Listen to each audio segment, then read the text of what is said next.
It is my great pleasure to introduce tonight's event, and it's also wonderful to see so many different people here from different professions on this evening. I'm just going to give you a little heads up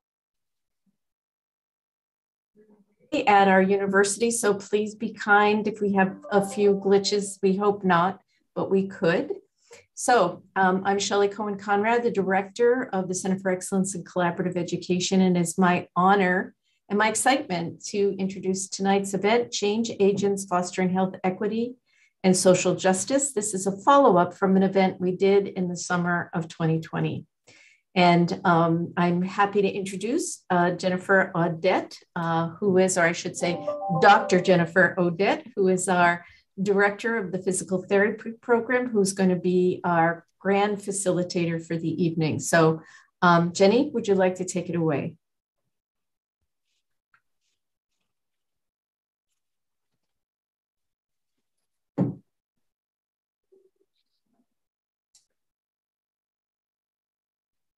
Jenny, if you're speaking, you may be on mute. So sorry, first error of the evening. Thank you so much for being here, everyone. I am really excited to be facilitating this presentation, especially since a couple of the panelists were able to participate about a year ago when we did our first CC event related to a similar topic. And so to be following up with some of those people, as well as some really great new panelists, is really exciting. As Shelley mentioned, I'm Jenny Audette. I am the program director for the physical therapy program here at the University of New England. I am involved in the Physical Therapy Association as the Director of Social Responsibility for one of our boards in leadership at the American Physical Therapy Association. And I also serve as the chair of the Global Health Special Interest Group. So the topics that we're going to be talking about today are really, I feel, very important, of great interest to me. And I really look forward to the discussion we're going to have. So the next thing I'd like to do is have our panelists introduce themselves. Are we doing the objectives first? Okay, excuse me. We're going to go over the learning objectives. We have three main objectives for tonight. The first is to describe what the socioecological and systems perspectives are and what the implications of those perspectives are for population and individual health and wellness. We hope that by the end of the session, you'll consider your responsibility and the potential that you have to be an agent of change for the promotion of social justice. And our third learning objective is that you'll consider how your role as a health professional on a team can enhance positive change.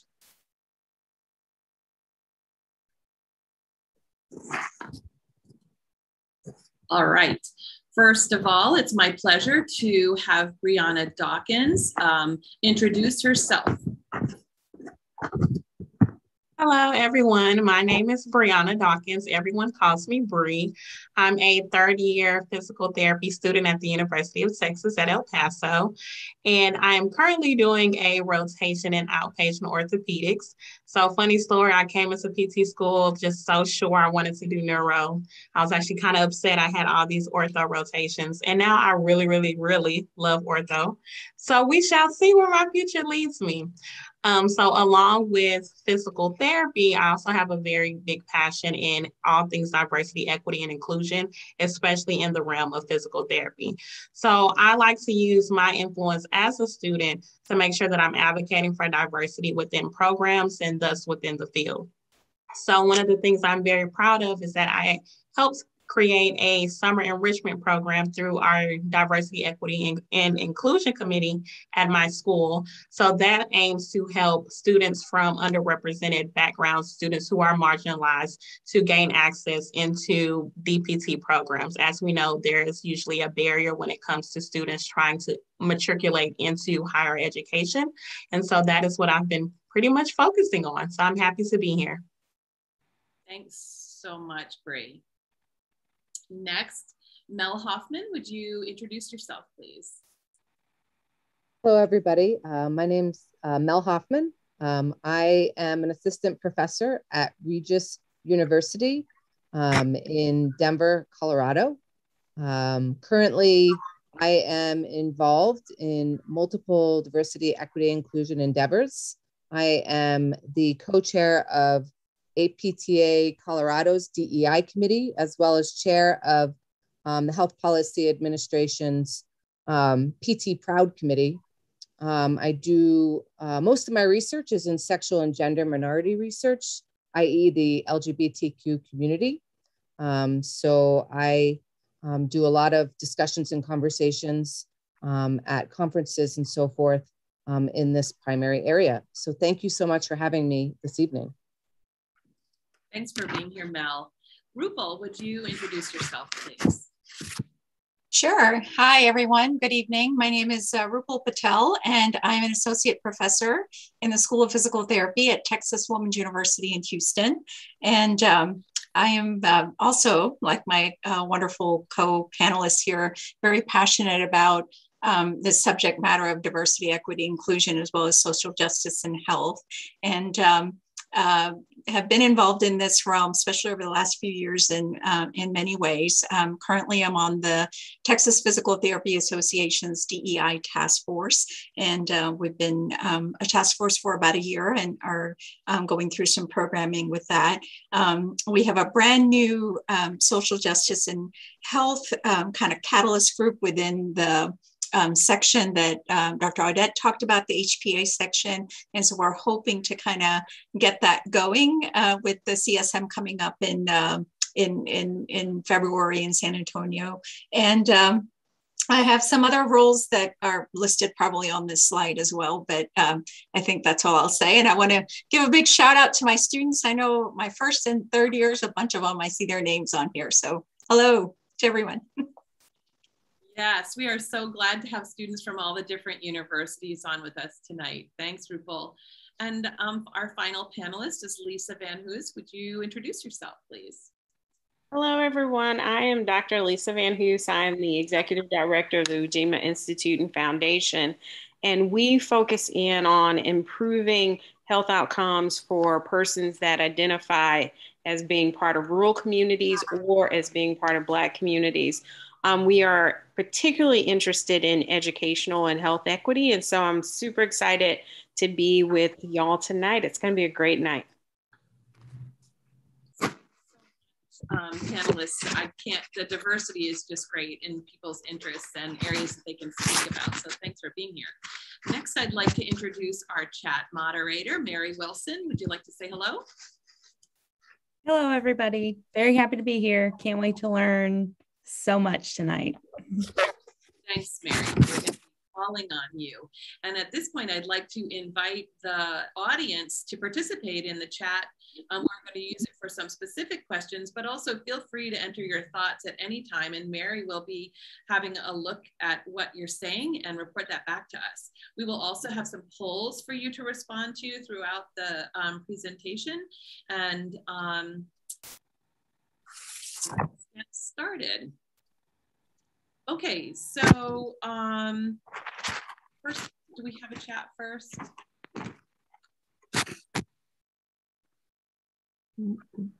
I'm hoping, I think everyone is welcome to answer this question in the chat as you go forward.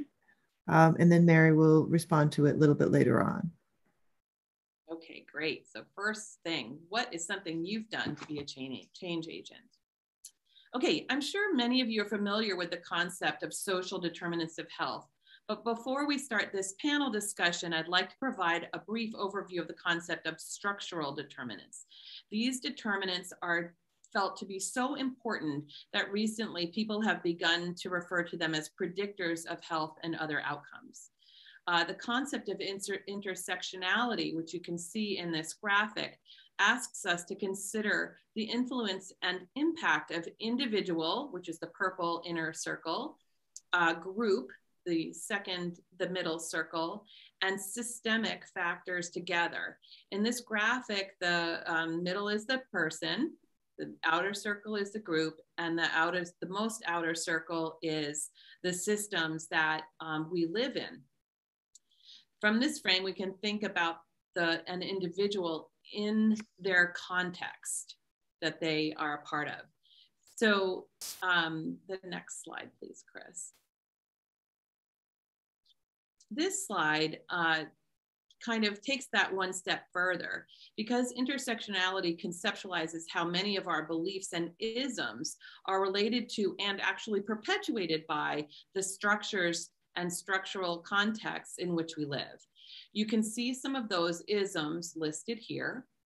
And I encourage you to take a moment to consider this idea of intersectionality and how these biases and isms might be evident in healthcare, particularly in light of lots of recent current events, such as the COVID pandemic, our people's access to healthcare, the Black Lives Matter movement, and recent threats to LGBTQ rights and other sorts of topics like that.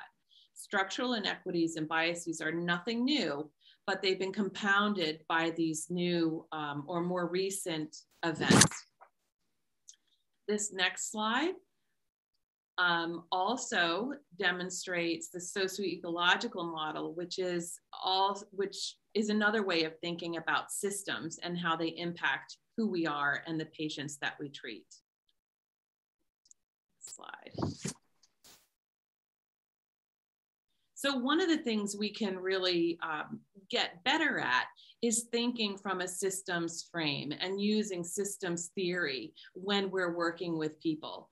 And this means that we think from the perspective that cohesive groups of interrelated, interdependent parts that are either natural or human-made impact a person's being, and the system that they live in impacts their health. It's this idea that the parts of the system can be best understood in the context of the relationships with each other and within the system rather than in isolation. So when we're thinking about patients, we need to think beyond the person in front of us and consider the environmental, socio-ecological aspects of their lives and how that might impact their care. So this is a way of thinking bigger about health and health outcomes, and taking the systems approach might inspire us to work for change and become change agents. And that's where we're going to go with our discussion today. Because when you start to think big about the impact on people's health, it entices us, it leaves us wanting to do more. And the way we can do that is what will be discussed by the panelists tonight. So without further ado, we're going to get to our first panel question. So Mel, I'm going to ask you to respond first to the question, describe change agency and your path to becoming a change agent. How has the socio-ecological approach informed your path or your way of thinking? Thanks, Jenny. I'll get us going here this evening.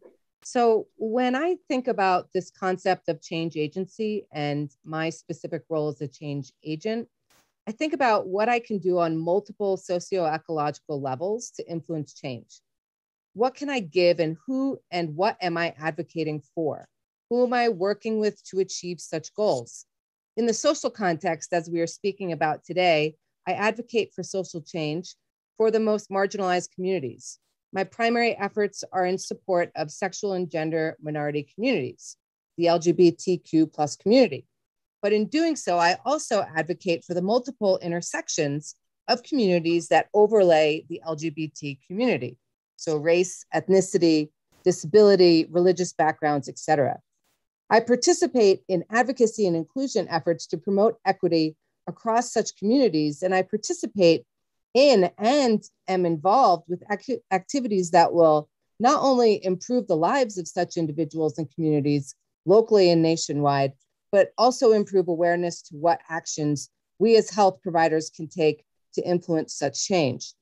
So this socio-ecological model by Bronfenbrenner and Sichi in 1994, I believe this model has informed my path in the direct advocacy efforts I participate in to support communities that have been marginalized or mistreated.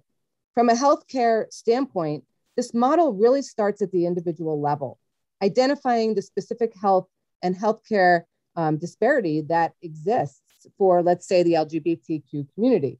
I think others on the panel tonight will speak about other communities as well. Disparity across the LGBTQ community specifically is most pronounced for the transgender community. So stigma and discrimination make transgender people reluctant to get help.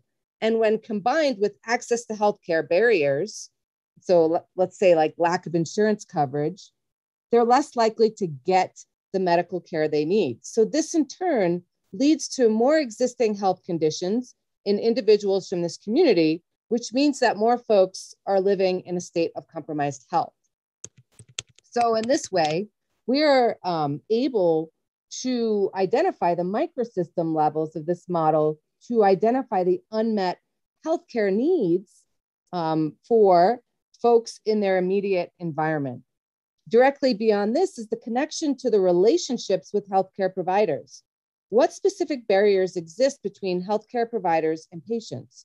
Why are patients not seeking care? Why do they not feel safe in one environment as compared to another? What level of cultural competence do health providers have that are relevant to their specific needs?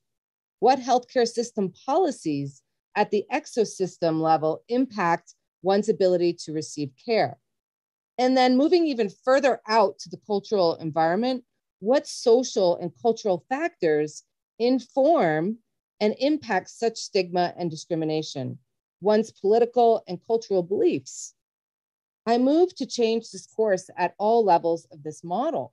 What can I be doing specifically to influence change in all of these areas? This action piece is one of the most critical to influencing change in any of these areas. Thanks, Mel. Lisa, would you share your perspective on this question? Yeah, thank you so much. So I have been a fan of the SEM model for many years. And I'm going to put a shameless plug out there. If you're looking for an extra degree to pick up, a master's in public health would definitely be it. Because I've been a PT, y'all, since the 90s, but it was the MPH that really helped me to look at how I could expand my impact as a healthcare provider. And so when I think about the SEM model, it helps me to think about sustainability, because often what happens with communities that have been historically excluded, marginalized, minoritized, is there's this re-traumatization that occurs, right? Where we will do what's called parachuting, where we will drop in with a project or an initiative. And then once it no longer serves the need of whomever the dominant culture or the majority culture is, then we leave. And then that community is left without those things. And so the SEM model allows you to think about, how do we produce sustainable change? How do we dismantle systems and structures that may introduce oppression or trauma? And so for me, that model has helped me as a change agent to think about, okay, what are the skills that I needed? So first of all, if you think about it at that personal level, what skills do I need to be able to help someone learn empowerment, right? Or to maybe motivate them to want to be an agent of change within their community, because that's the key as well, right? Because often I'm going into communities as a guest. And so then how do I motivate the persons within the community to also partner with me to pick up this work? Or maybe there are times that the community needs to motivate me. So I had to figure out my own personal skills to be able to do that for myself and then also for others. Then the next part of it is that interpersonal piece, right? So as a change agent, you got to think about, okay, am I doing my work at the development level, which is this kind of, interaction with other humans, interactions within the community, and then what capacity is needed there? And I will be the first to admit that was the hardest part for me, because many of the resources you need to come from that community.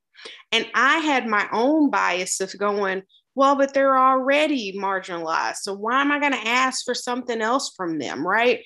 Or I need to give them something free. And it was someone in the community who pushed back on that and said, you know what, Lisa, that's really disrespectful, because what you're saying is we have nothing to give.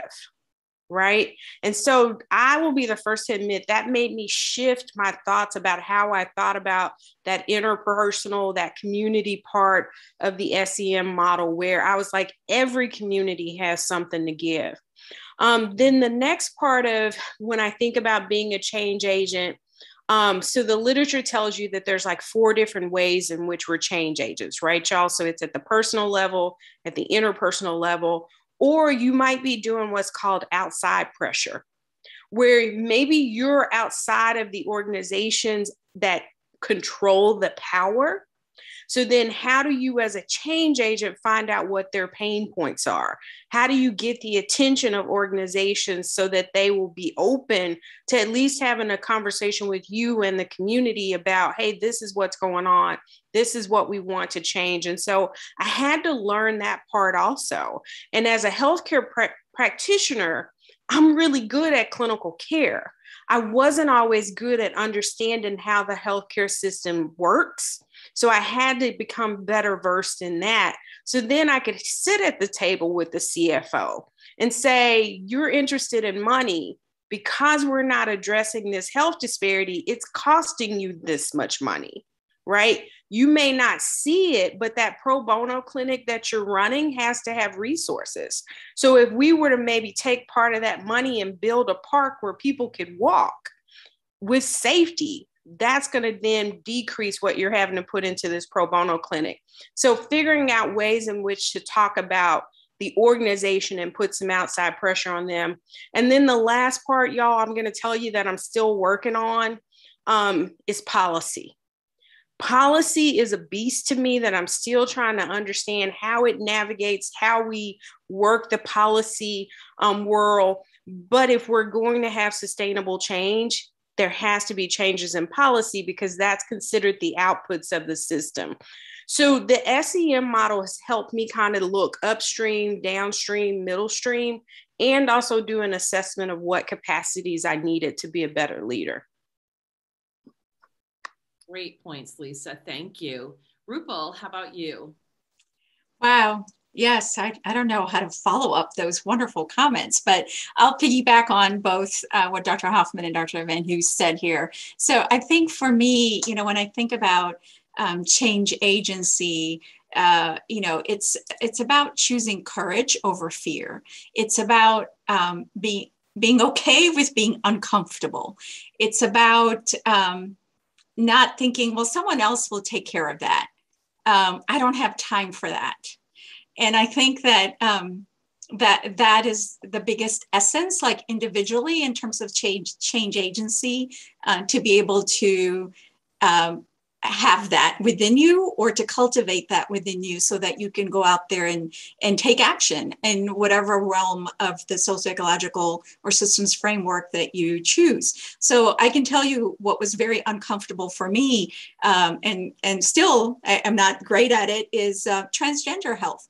And when my daughter was in 6th grade, one of her good friends that we had known since preschool came out as transgender, and the family that we were close to, we were one of the first families they came out to. And I was clueless. I was so scared. I'm like, oh my God, what do I do? What do I say? And through the years, I've learned to become an advocate, especially at the policy level, especially living here in Texas, for transgender rights. And as some of you may be aware, our governor recently signed a bill that is one of the most restrictive in terms of transgender health in Texas.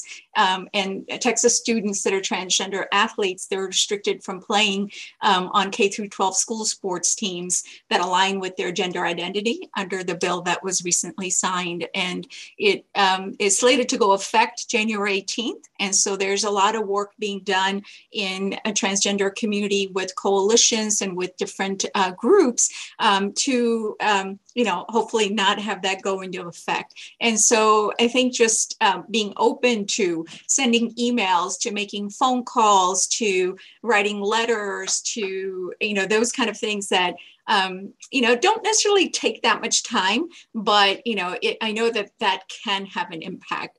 And so that's where I tend to be, is more of in that realm that Dr. Van Hoos says she's not as comfortable in, because when you go upstream and when you go into that macro system, exosystem, the policy level, that's where you have the biggest bang for the buck. And that's what we want, and so that's kind of where I tend to operate with that example. Excellent. That's why we all need each other and to work together. I love that idea of courage over fear. How about Brianna? What's your input on this question? So I'm speaking from the viewpoint of a baby clinician, baby healthcare person. So I came into my love for healthcare, my love for PT was more so about looking at things within my individual self, interpersonal, and some within my community. So usually a lot of us that are students or, baby clinicians, as I like to call us, we like to usually think of things or make impact in the closest realm that we have. We usually don't even think that far ahead of, okay, let me see how can I impact true community change or true policy change. For me, it was driven at the individual, interpersonal, small community level. It wasn't until, me going into PT school, having great mentorship by Dr. Paycheck and also Dr. Van Hoos, that I started thinking beyond that. So for me, the upper part is where I'm still working on. But for right now, I feel comfortable being a change agent in the sphere of individual, interpersonal, and some community. Excellent. Thanks so much. Such great ideas to kick off this session. Let's go to the second question for the panel. Lisa, I'm going to have you answer first. How do you determine your spheres of influence for your activities? Then how do you engage collaborators to increase the influence and impact that you can have? Thank you so much. So first of all, I'm going to tell y'all how just humbled I am to be on a panel with Bree. Because I am so grateful to have been part of her journey. And to now be here's my peer. I'm just yes, you go, Bree, you go. So with that, to answer that question, I do this thing, which is kind of hokey, y'all, which is called FACE. Because I love the fact that Dr. Patel talked about choosing courage over fear. And so it is really easy to quickly tell yourself, I can't do this. So I have in my book, I actually write it down every morning. What do I need to face? And so when I'm thinking about activities, I ask myself, do I have the financial means to do it, right? Within my checkbook, within the resources of the Ujima Institute and Foundation, do we have the finances? Then the next thing is, do we have the ability, right? So do we have the capacity to be able to do the thing that the activity is calling us to do? And then do we have the courage? And so there are times where the effort or the massaging of a message may be too tiresome for our group. And so then we know that we have to partner with somebody else who might be able to get that message across quicker, because maybe they've got proximity, maybe they've got other affinities with someone that may be able to make that activity happen. And so that's what we mean by courage. And then the last part is the E, which is effort. Are we at a season where we can take on this activity and be able to bring it to completion, give it the attention that it needs? So I always do what's called FACE. I look at finances, ability, courage, and effort.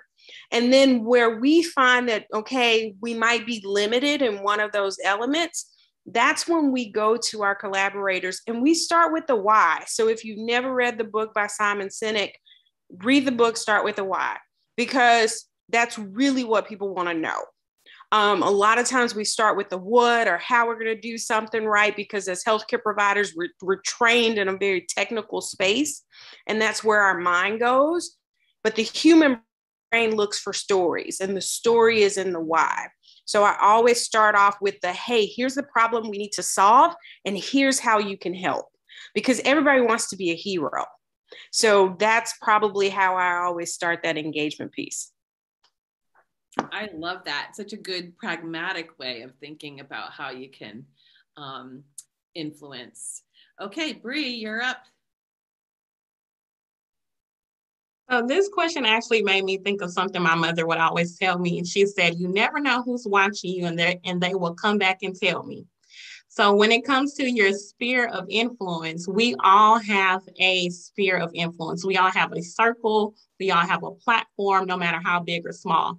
We know that everyone has a sphere of influence because now there's a career called influencers. There are plenty of people making a lot of money showing their everyday lives. So with that, I know that there's nothing too big or too small that I can't bring to someone. Though I may not have the resources, probably don't even have the full ideas. I know that there is some way, somehow I can reach out to someone who has the financial ability, who has the mentorship for me, who has the platform for me. So to the students that are listening in, your sphere of influence is right in your classroom. Your sphere of influence is all the pre-PT students that are looking up to you and wishing and hoping that they can one day be in your spot. So use that to your advantage. Use that to, be a catalyst for change for the things that you want to see. So with that, don't be afraid to talk to people. Don't be afraid to engage with people. I know at my program in particular, I'm a very outspoken person, if you can't kind of tell by now. So sometimes I really try to be quiet. I'm like, all right, we're going to let it slide. We're going to let it slide. We're going to let it slide. And eventually I just have to say something because it's going to eat away at my spirit. But thankfully, I have great people at my program who listen to my concerns. And though I didn't have all the answers of everything that I wanted to do, they cultivated a group for me to be able to bring those visions to life. So with all of that, students, if you have an idea about something, if you want to be a catalyst for change, if you want to bring an initiative out there, there is someone who will help you. The worst they can say is no, and then you just move on to the next person. But don't let that stop you from doing the things that you want to see be done to help this profession, help people who look like you, have an easier life, have a healthier life. So yeah, we are all influencers in our own right. I might add that to my Instagram bio after today. That is such great advice, Bree. Thanks. Mel, how about you? So both of our previous speakers have brought up some really awesome points about spheres of influence and how do we engage individuals. And, from my perspective, I think that, determining our spheres of influence come from the individual level and then move out to the interpersonal, the social institution, and the community levels. I'll speak really first from the individual level. And we talk about these concepts of fear and courage and bravery. And I think that's really important. I know for myself, when I first started this work a number of years ago, I had that anxiety, even though I was part of the LGBTQ community. I identify as a lesbian. There was so much that I didn't know, right? And so when these conversations started to come up or folks would ask me questions, there would be that immediate, just that anxiety. Like, I don't know the right words to say. I don't know how to say it. I'm going to make a mistake. But the thing is, it's okay to make mistakes. That's okay. That's how we learn. That's how we grow. So making a mistake is okay. And I want to really put that out there to people, because if you can move beyond that, there's so much more there waiting for you, so much possibility. So when we move out of the individual level and we look at some of this interpersonal or social or community levels, some of the things that I've done at the individual level, like educating myself, looking at the literature, not just in my profession, but really outsourcing to other areas of practice. Because in my area, there's not a lot of research about the sexual and gender minority communities. attending, local, state, national conferences, or even any community events in your local community are going to help you to kind of broaden your spheres of influence, right? So it's such a great way to collaborate with other individuals. And it creates opportunities for discussions like we're having today. So this is really important and really critical to influencing change. So even more than that, collaborating with peers that are working on multiple DEI efforts across the spectrum of marginalized communities. This allows for these important issues to come to the forefront from an intersectional lens. So, being able to have these conversations from a broader perspective. The LGBTQ community is unique in this way. This community includes multiple layers of individuals from, a broad spectrum of diverse backgrounds. The final thing I kind of want to talk about is that this concept of change cannot be stagnant, right? Change has to keep moving. So with intent, there also must be action. So educational and training efforts, they are critical to demonstrate an impact within a clinical or an educational social institution. The other thing to think about is what policy changes need to be adopted to allow for impact and change. This is really the hard part, right? Really getting in, like Lisa talked about, and even Rupal, what Rupal talked about is kind of getting into this policy area and then you kind of sit a little bit. It's challenging. There are a lot of different relationships and collaborations and conversations and discussions that need to be had. There's education that needs to be done to kind of move things forward. So one of the other things that I also ask is how safe do folks feel to become great advocates for their communities? So allyship and upstander training has really come to the forefront of such education efforts. So what can we do, right, as allies, but also how can we be upstanders and not just bystanders? It's really easy to just sit back and watch things happen, but what are we going to do to change those events from happening? We need to stand up, right? We need to be true allies to do that. Folks need to really feel safe and confident in their institutional support to stand up as allies for these communities. I love that advice, Mel. Thank you. Rupal, how about you? Yeah, again, just great points raised by everyone so far. I think, when I think about this first question, how do you determine your sphere of influence for your activities?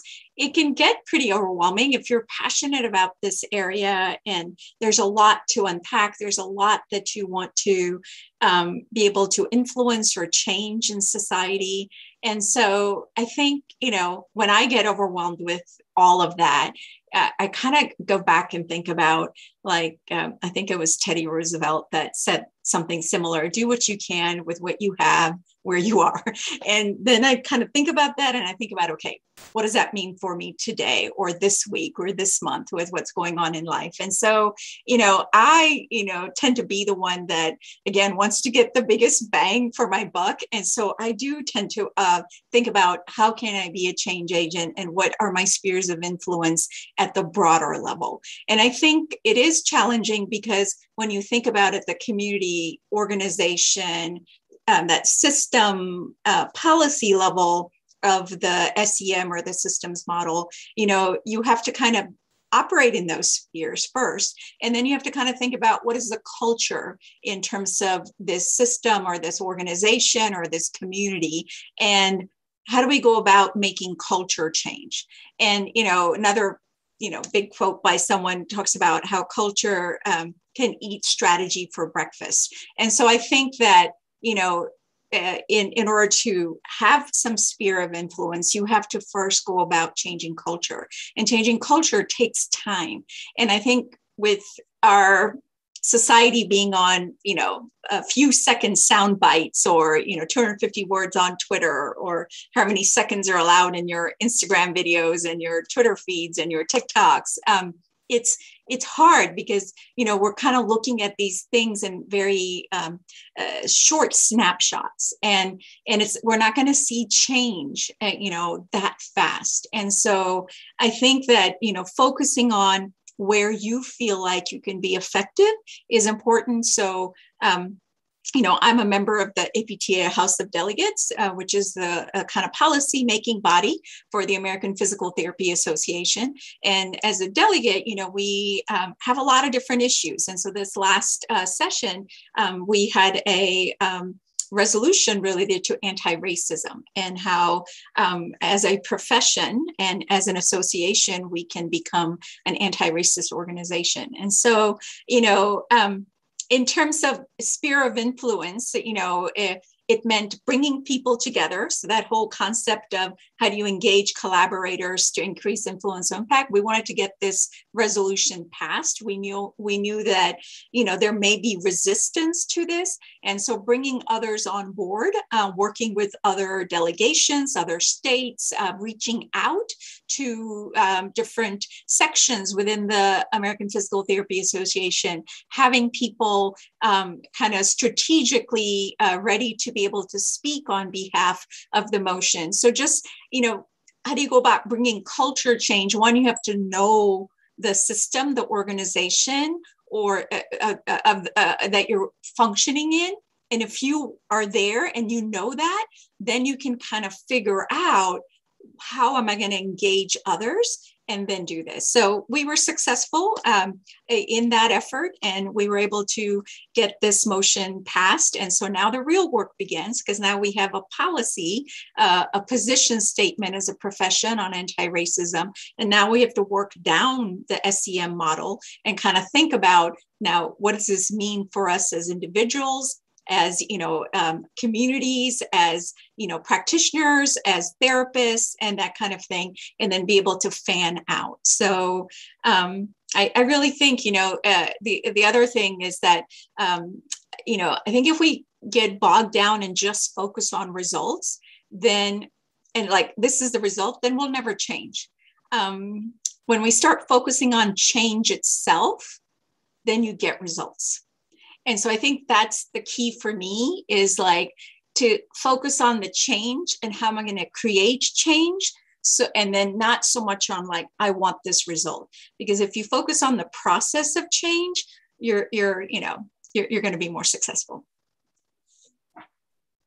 Yeah, that motion in the House of Delegates is a great example, because it took some courage for someone to put that forward, knowing that there would be resistance and difficult conversations that were going to have to be had, and they were had. So that in and of itself was the kind of outcome that is positive.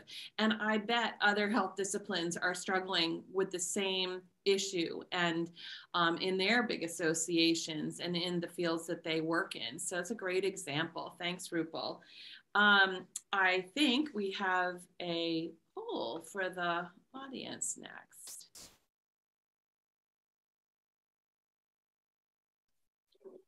Hi, everyone. This is your chance to go back to your Poll Everywhere app on your phone, or drop this link into your browser.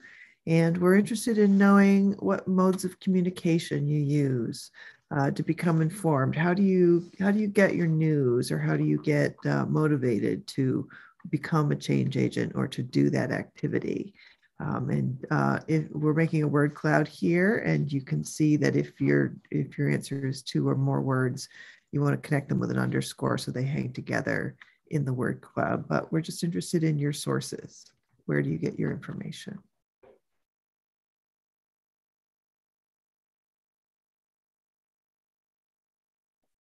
Interesting, already a big word, peers there. So people using their own networks.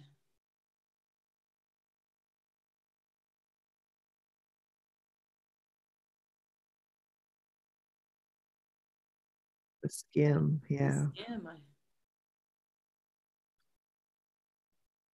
Social media, Instagram. newspapers.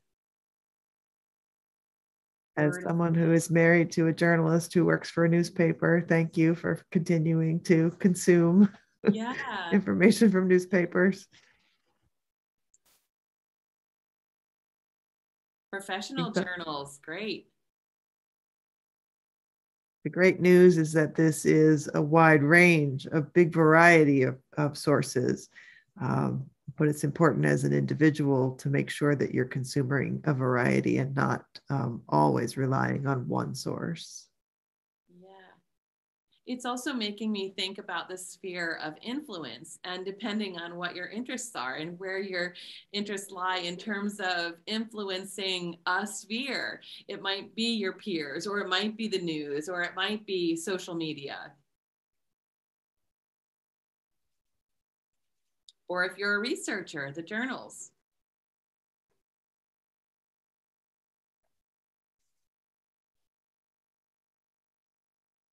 Yeah, great variety. Any comments from the panelists on what you've seen?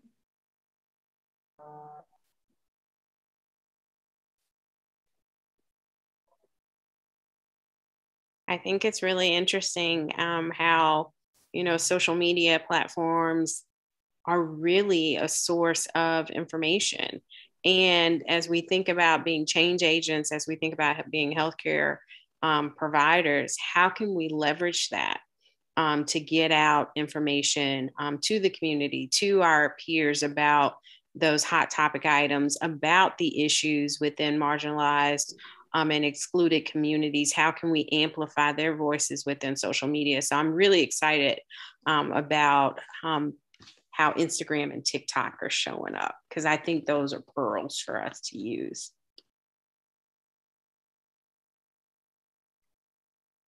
Wanted to also make a comment following Lisa's comments.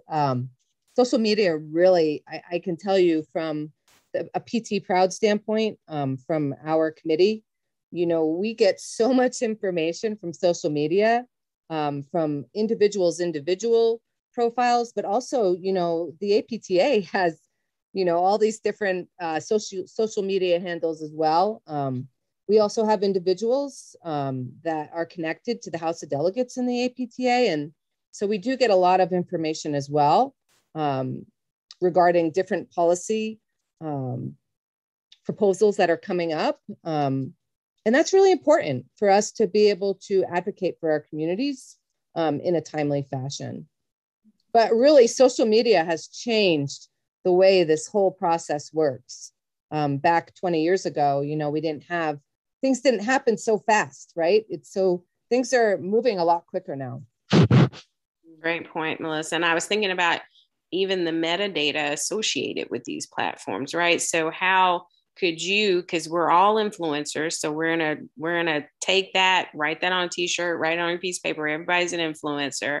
Everybody's a change agent. It's just a matter of which part of the SEM model are you working in, and it may fluctuate across your issues, right? Depending upon what your sphere of influence is. But could you look at the analytics of social media to really make sure, okay, do I have a handle on this? Because social media analytics will allow you to look at issues, and you can even look at it in regards to what are people posting within my zip code or within a particular census tract. So there are ways in which to really kind of know more about the communities of interest by just using your social media. And you're just a YouTube video away from learning how to do that. Good point.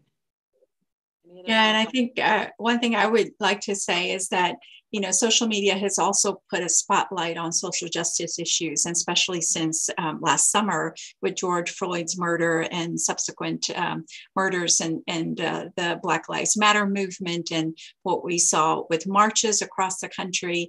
And so I think having that on social media was kind of a catalyst for, you know, discussions around the country in all kinds of spheres, right? From education to practice to association to communities. And, you know, I think that one of the lessons I learned this last year is, again, that courage over fear, but like, how do I act as a bystander when I see something that is not right, without being afraid for maybe my own well-being in a certain situation, or should I be the first one to speak up? Someone else, everybody else is listening to this or watching this, and someone will do it, not me. And so I had a lot of that, and I didn't know what I could do and to kind of get over that fear. So one of the things that I know here in Houston, I forget the organization's name now. It's, I think, Houston something against hate, but they offered online bystander intervention training. And it was, I think, 2 or 4 hours. And they went through cases and videos and like what to do in a situation where you're not putting yourself in harm's way, but speaking up and at that individual level within a community. And so that was really helpful. And I know it was the iHolaback was the organization that they partnered with, and they offered this free every month. And so I don't know if they're still doing that, but I know in 2020 and into parts of 2021 that was. So if I find it, I will put it in the chat. But I think that, in social media is powerful, and how to use it and how to be an effective bystander with social media is, I think, also important. I don't know if anybody watches The Equalizer, but I'm a huge fan of Queen Latifah, and she has a show out in the 2nd season. And the episode on Sunday was amazing because it was a scene where her aunt and her daughter are at a store, and they're looking at racks of clothing, and someone said to aunt, and the characters are Black, and said, well, excuse me, but I was looking at that, and I'm going to get that, so just give it to me. And it was a white woman talking to this Black woman, and the whole thing was that the young daughter, the character that plays the daughter, teenager, she started recording the whole thing on her phone. And so, of course, the other woman got upset and, well, I'm going to call the cops and all this stuff. And the cops went to her first and got her statement, then came over to the Black woman and, said, well, blah, blah, blah. And then, well, you should just give it. I know she's going to file charges and this and that. And then the daughter said, well, here's what actually happened. So that was just such a powerful thing in terms of using that social media in a way that, was something for change. And the cops, of course, saw that. And then they said, okay, you're right. And made the other lady apologize. And then, the cops didn't even ask the Black woman if she wanted to file charges. And so she even asked at the end, like, excuse me, officer, white male officer, are you going to ask me whether I want to file charges? And so it was just really interesting episode, like kind of bringing reality to some of this stuff that, we see in society, and then like media portraying that, and so I thought it was very well done as a scene, in television, using mass media to portray that message. So now I've just put in a plug for a great show that you guys can all go watch. Yeah, before we go on, I want to pick up on 2 of the smaller words that are in there that are really interesting to me.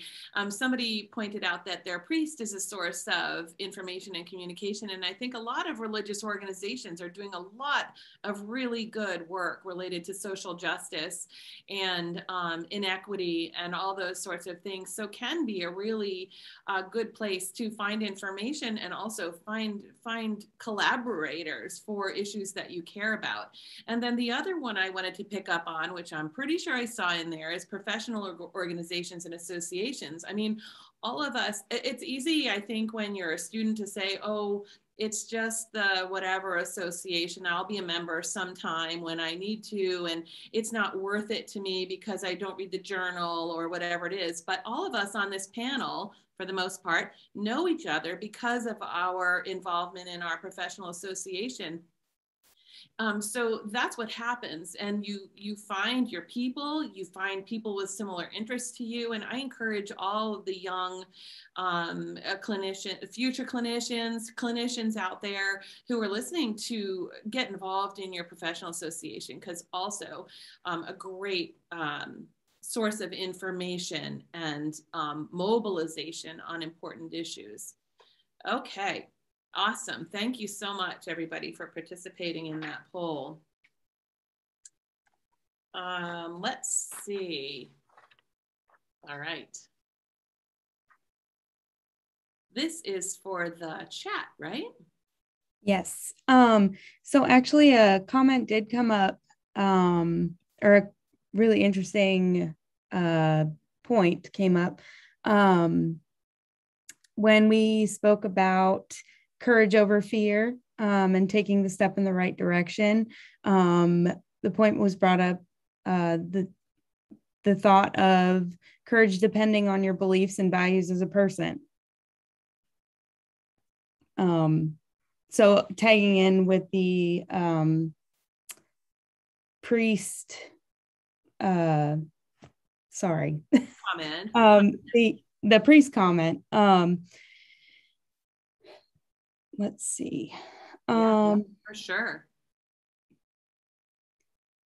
I do also want to go ahead and quickly shout out, there are some change agents that have came forward in the chat and kind of spoke about what they have done in maybe their past careers, past quote unquote professional lives. Yeah, some really nice examples.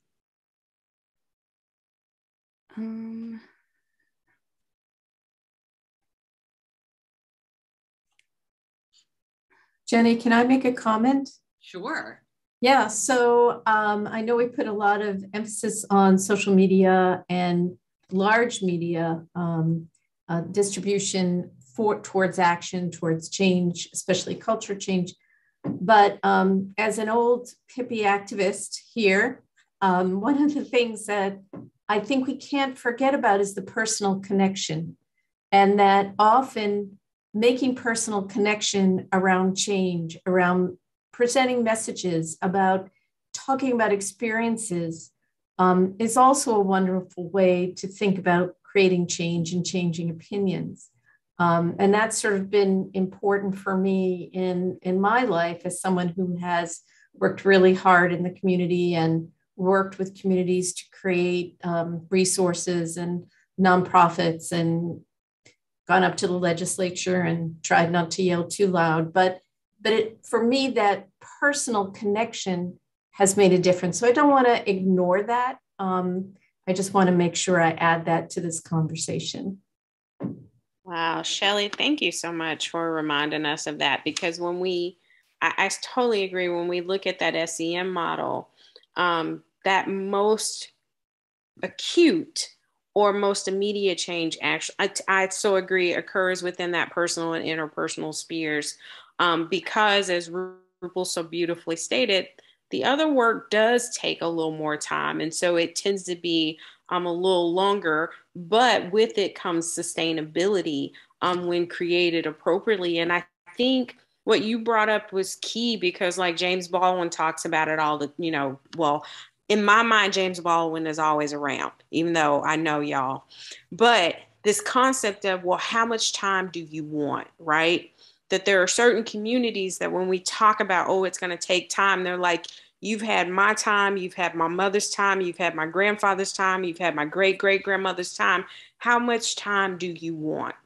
And so being able to have change at that personal and interpersonal community level is often what communities need so that they can be refreshed and continue in the journey. And it has some of the most impact on their day-to-day immediate needs. So thank you for reminding us of that, Shelley. That was beautiful. Yeah. You're most welcome.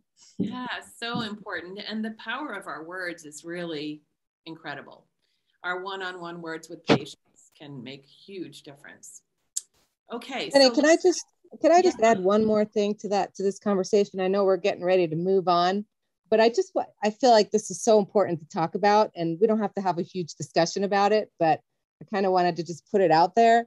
I think one of the most important things, y'all, is listening, right? And so allowing people to be heard. So when we get on social media, I mean, we all know, we see people, they get all upset and in an uproar over the things that are on social media. But I always try to really keep an open mind about what's out there. And I think one of the biggest ways to influence change is to allow people to have a voice, right? People are being brave. People are having courage. People are being vulnerable to put themselves out there to say something that might not be mainstream.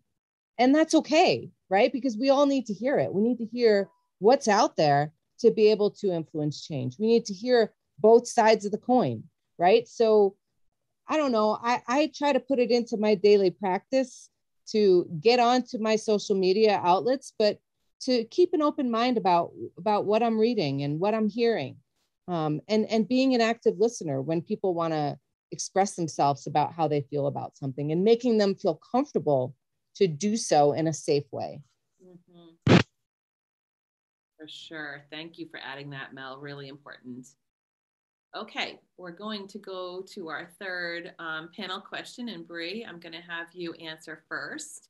How do you challenge or respond to concerns about imposter syndrome or vulnerability or fatigue as you move into these courageous spaces of change? Well, for me, I usually have 3 things that I write down. I try to write down as many things as I can. I am a person, if I don't write it down, it isn't real. So the 3 things I always address when I'm trying to maybe start a new initiative, go about a new project, maybe it's the start of the year and I want to accomplish something. But especially going into like new territory when it comes to being a change agent for diversity, equity, and inclusion. So I always ask myself, why? Why am I doing this? And though my mission or vision may change a little bit, the overarching theme is that I want to make sure that people that look like me, focusing on Black people, that they live a longer, healthier life. That is my main focus. And so whether I do that through different initiatives, the mission kind of changes a little bit, but the overarching theme is to make sure that is being done. Then I ask myself, how am I going to do that?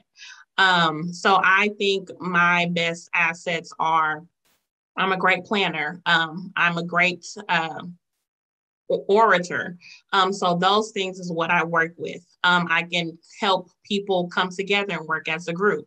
So that is my how. Excuse me. Everyone has different gifts. So your how has to be centered around your gift and also within your sphere of influence. And then I give myself a timeline when. So I always try to be nice to myself and know that time is not always the enemy. Yes, we need to make sure that we have a schedule to make sure we're getting things in the right direction. We're not just bringing up ideas and not actually following through. So when I have my why, my how, and my when, that's how I'm able to navigate through spaces better. So when it comes to having moments where I think, oh, maybe I'm not capable of doing this, or am I even the right person to have this conversation? Or how dare I even bring this up when there are other people, doing much more work than I am? Then I look back at my why. I have a why for a reason. That why existed because I saw a need for a reason. So also when it comes to being tired, that's when I look at my timeline. And I also make note that, hey, I did accomplish X, Y, and Z. And it's okay if I haven't accomplished step 25 yet, because, things take time. And then I also tell myself, I can't pour from an empty cup. That's one of my favorite phrases that I use on days that I do not want to do anything. I cannot pour from an empty cup. We cannot facilitate change if we do not have the courage, the energy, none of that within ourselves. And when it comes to vulnerability, I don't look at vulnerability as necessarily a bad thing. I think vulnerability lies in a sense of a beauty in exposing who you are to others. So when other people see us, they can say, hey, I know Dr. Hoffman is someone who cares about LGBTQIA things. I know Dr. Patel cares about things within marginalized communities. I know Dr. Van Hoos cares about things in rural communities. So having that vulnerability allows our patients, allows people in our community to see us, have a person they can directly go to know that their issues will be heard, their concerns will be taken care of, their problems, their needs will be met. So that's pretty much it. I don't want to keep rambling. But yeah, my why, my how, my when. And being vulnerable is great. I love that, Bree. Thanks. Rupal. Wow. That whole thing about vulnerability, Bree, it's in my generation, it was not always something that you showed. And I think Brene Brown has made it the greatest thing to do. And so I think that it's new and it's in a brave space that I'm trying to embrace more of, and I think it is very powerful. And so in terms of responding to concerns about that vulnerability and imposter syndrome, I think sometimes when you look at someone, face value, you may see them as someone who, doesn't experience those things. But having grown up in, I was born in India, grew up in India, immigrated here in middle school, and was first to go to college in my family here. Typically, I identify in terms of being from a middle to lower income when I was growing up. And so that whole imposter syndrome thing, a lot of times you're Asian Indian and mostly people are very affluent and this and that. And so you probably don't have that, and yet I struggle with that all the time, and what helps me is really my biggest influence growing up in India was Mahatma Gandhi. And Mahatma Gandhi came from the state of Gujarat, which is the state that I'm from. And, that whole thing of, the mantra of be the change you want to see in the world, it's not just a mantra. It's it's the way of being. So anytime I feel like, oh my gosh, am I the right person? Should I be doing this? Am I the one who should speak up? Why not? Why me? Why not? I keep that in, as my kind of true north, that if not me, then who? And so I need to find that brave space, that courage to be the change that I want to see. And so, and then just surrounding yourself with people who are supportive of you and who you can go to and say, I just felt that when I said that or did that, and having that support system or circle around you is helpful. And I think when we talk about social justice, the fatigue is real. And Dr. Van Hoos talked about James Baldwin. And if you have not seen the video where he talks about the fatigue that especially Black people in this country have gone through for generations, since the 1600s, right? Or even before. And we can talk about Indigenous people as well, as having been the most marginalized and the most fatigued in terms of, when are we going to see progress? When is social justice? When is that actually going to happen, for some of our communities? And so I think that fatigue, is real for some people more so than others, like what my friend Lisa and her, we have had these conversations where, she's just in a different space with all this than I am. And so, I learned so much from her, and her perspective and, and I'm in a different space that, I want to move things along over here or see the positive because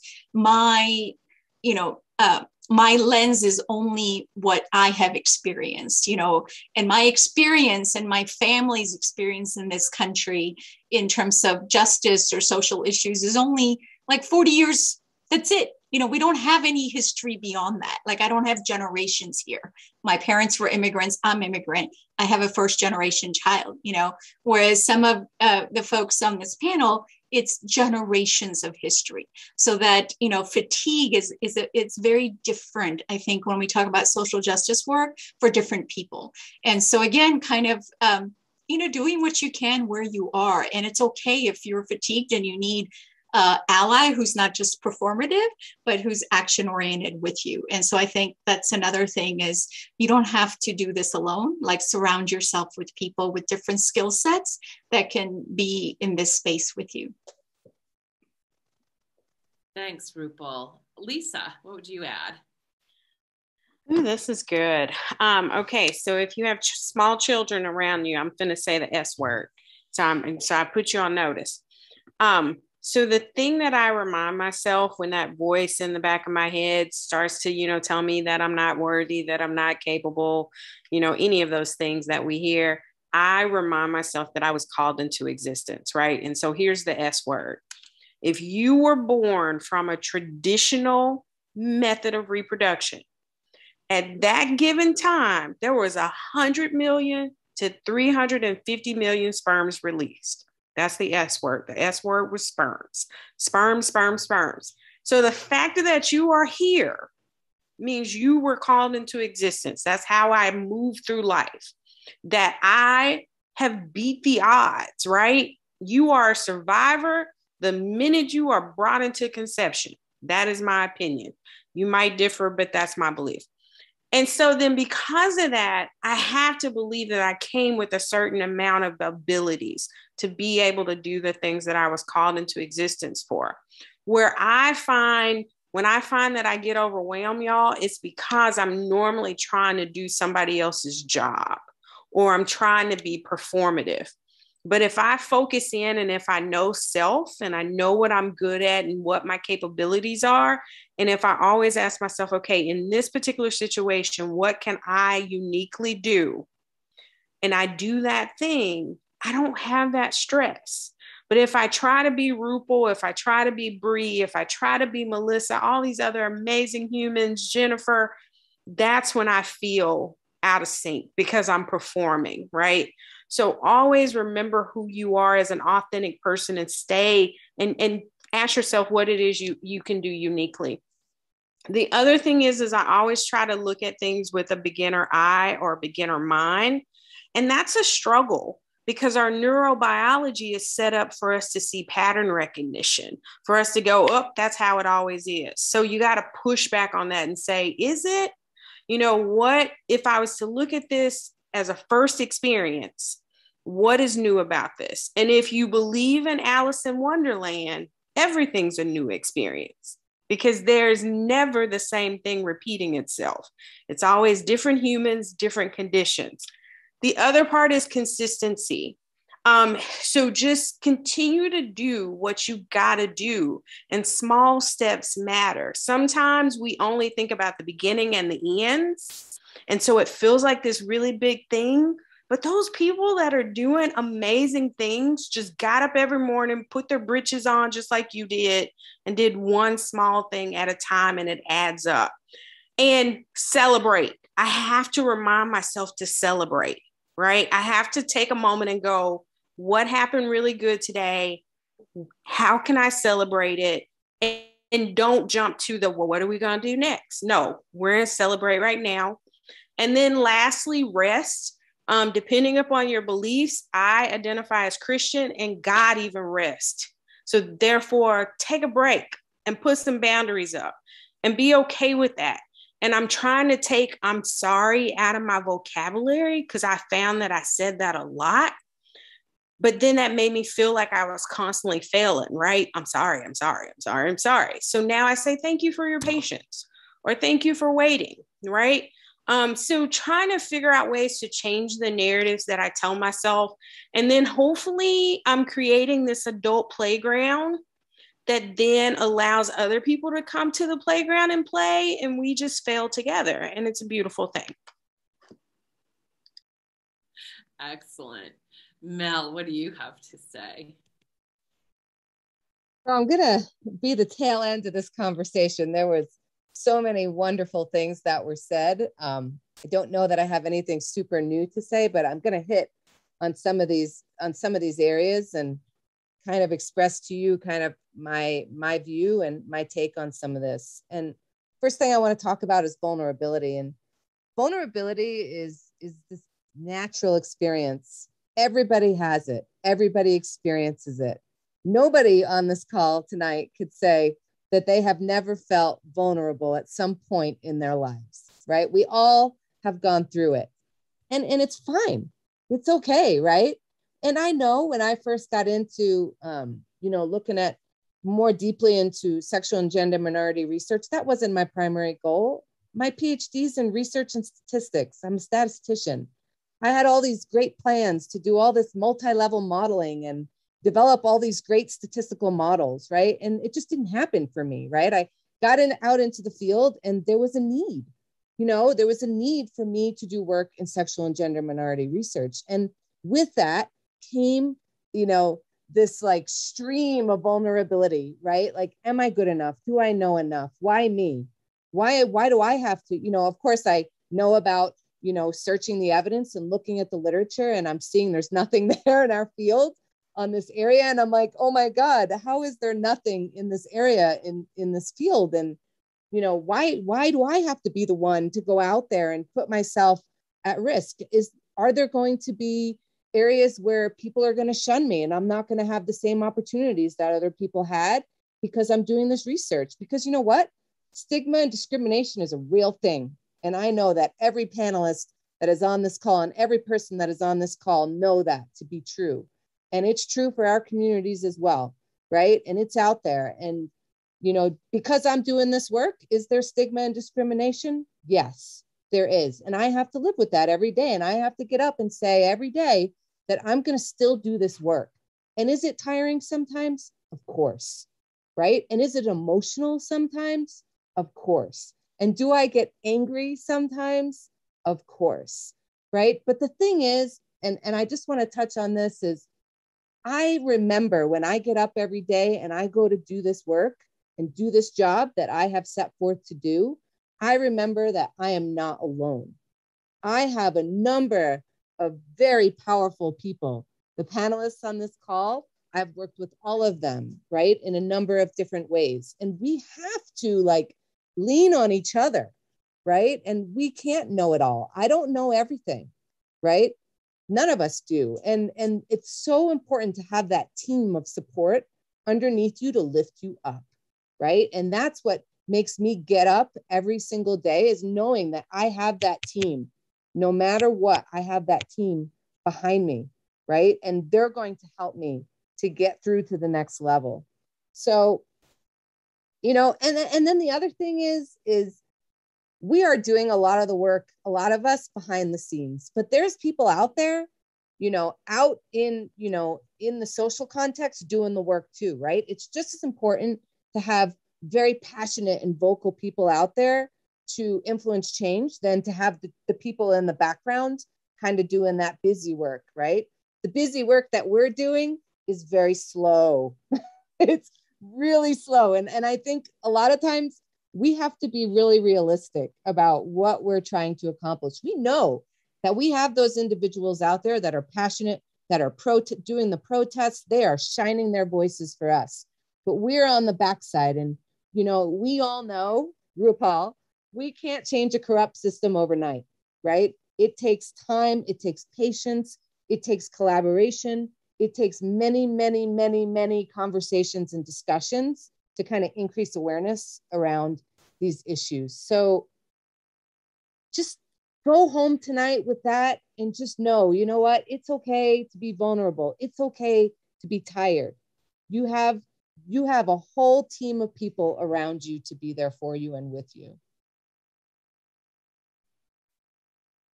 Oh my goodness. Okay, so I think we do have a fourth question, but I think that a lot of the answers that people have provided have sort of gotten to the question. The question has to do with, we learn that we're supposed to be out there and advocate, and then we get to the real world and it's hard and it's tiring, and we need to, figure out how to do it and where our influence is going to be. So I think we're not going to use this question in and of itself, but I would love to just go, we only have about 10 minutes left. So to just start with Rupal and sort of ask if you have any final comments you'd like to share. Wow. Okay. So I think, that we have a lot of health profession students here on the call tonight. And I think that, when they get out of the ivory tower of academia, where they have hopefully faculty such as what we have on this panel, kind of helping them become change agents, and then they go out and practice and they don't see it happening. And so I think for me, to the students that are here, to, again, going back to what Dr. Hoffman just said, is like, do it anyway. I mean, basically, right, Mel, is what you were saying. Like, yeah, you'll get tired. Yeah, you'll get upset. Yeah, you'll get angry. Yeah, you'll feel like you're the only one, but you won't be the only one, and that's when you can reach out to the folks that are, making change. And I think, for students, sometimes it's really hard for them to kind of think about, well, I don't know that person. I've never met Dr. Van Hughes. Well, Dr. Van Hughes and I met on Twitter. And then, we were going to be at a conference together and, ran into each other, and there started our friendship, and so, and it's because we had some like-minded things, and so I think that just don't be afraid to reach out, when you come up with a challenge where you feel like, I can't do this. Nobody else around me is doing this. Nobody's into this. Nobody's cares about this. There are people that care. Seek them out. My goodness, look at Brianna here. She's just finishing her doctorate education, and look how eloquent. And all of you students, follow her on social media, talk to her, get with her. I think that is the big thing, is that don't just kind of learn what you learn within the ivory tower and then say, yes, I'm going to do this, and then get out there and then struggle and then not do it, and so that would be my biggest thing is, again, just be the change you want to see. Thanks, Rupal. Bree? One thing that I did do when I started PT school, I wrote down like just where I see myself when I graduate. So I cannot wait to open it letter in 5 months. I have a countdown on my phone. I want to say the exact time. In 5 months and 26 days. So with that, for students, especially since there's so many on this call, it's not too late to write down where you see yourself in a few years. And with that, it's just not about where you see yourself personally. Of course, you should write that down, but also where you see yourself within the career, influencing change and all of those things. So remember when I said that we're all influencers, so everyone should change their Instagram bio, Facebook, Twitter bio to influencer. That is now your title. Know that someone is out there looking at you, inspiring to be you, or looking to see what things that you will be a catalyst for, things that you will change so they can help and be a part of that. So just as Dr. Patel was saying, there's someone out there that cares. I started following Dr. Patel and Dr. Van Hughes on Twitter. So I like to think of all of everyone who's on his panel as like my little mentors. Even if I never had a conversation, I'm pretty sure I saw your tweet, saw your Facebook post, and I liked something about it, or I saw something you did, and I'm like, okay, let me write that down. And I do give people credit in conversations when if I do take an idea or become inspired by an idea. But there's always someone out there that truly does care. You're not the only one that cares about a particular subject matter or being a change for a certain community.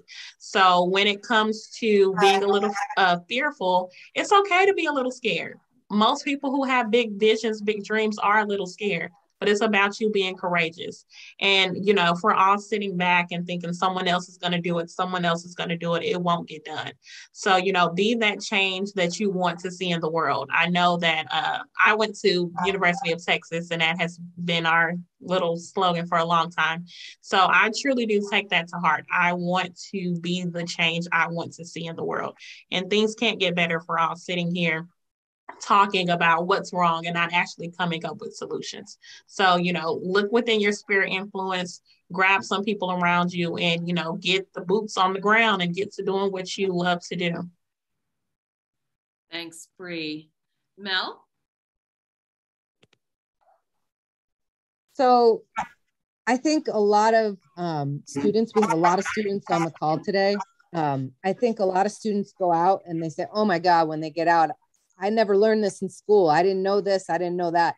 I think about that every day. I'm like, oh my God, I graduated back in 2000, over 20 years ago. I didn't get any of this when I was in school, right? So it's okay. I mean, it's okay. You're going to be fearful about things. There's going to be things that you don't know, and that's all right, right? We are advocating for more education in this area, right? In these areas to be implemented into curriculum across the country. It's happening. It's not quite there yet where we want it to be, but the impetus is there, right? And it's starting. So what can you do, right? Get involved, at your local, state, community, national organization level, get involved in, areas that you're passionate about, because you're going to meet other people that are passionate about the same things as you, right? And so then, you really start to widen that sphere of influence that you have. The other thing is research, right? Get it. Now, I teach evidence-based practice, and I have a degree in research and stats. So I am a huge proponent for getting into the literature and the research. Get to know the communities that you're interested in advocating for. Learn about their history, learn about their background. What is the current climate for the folks that you are advocating for?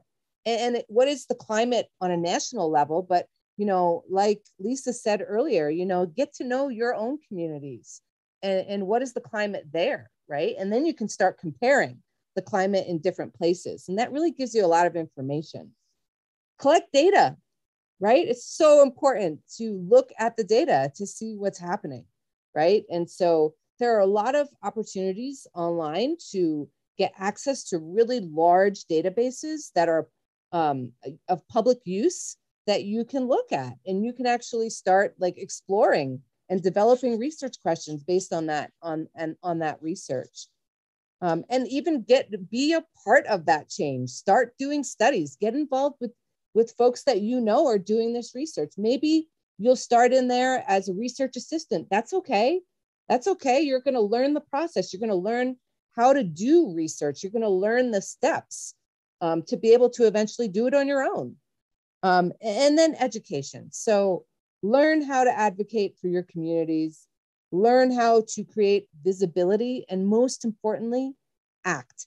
Don't just stand by and watch change going by you, right? You want to be part of it.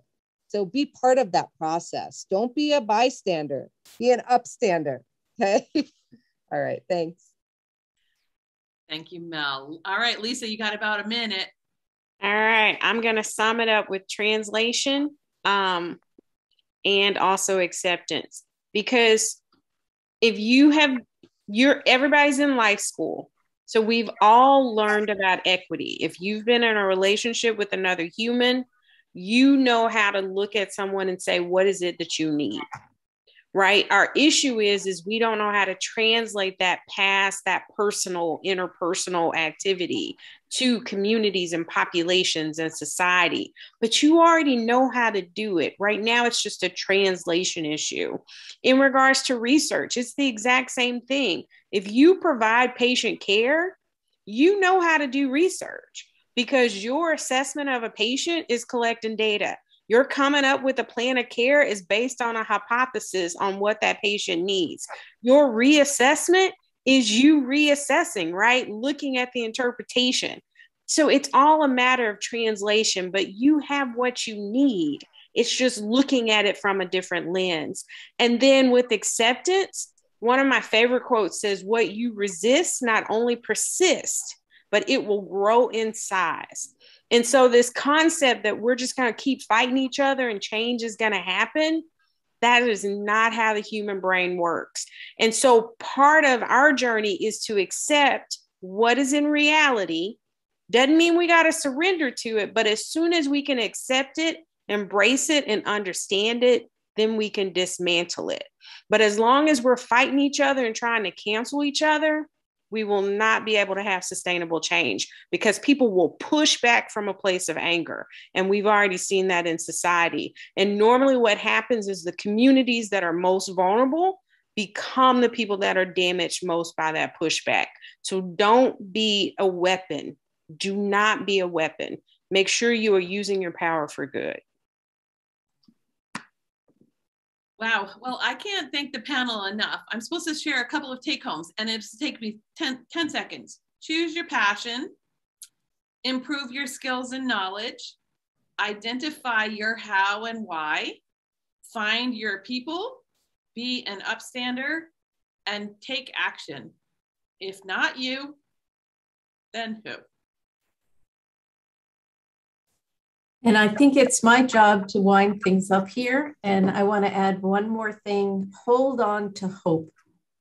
Hope is so powerful. And, you know, when you despair, when you feel vulnerable, hold on to that hope, or have a friend of yours hold on to that hope. So I just want to thank, I feel so inspired by tonight's presentations. It's incredible. And I want to thank Jenny and Brianna and Mel and Rupal and Lisa and Mary. And of course, our behind the scenes, sort of behind the scenes folks, Michelle and Chris and Julie and Megan and Elise.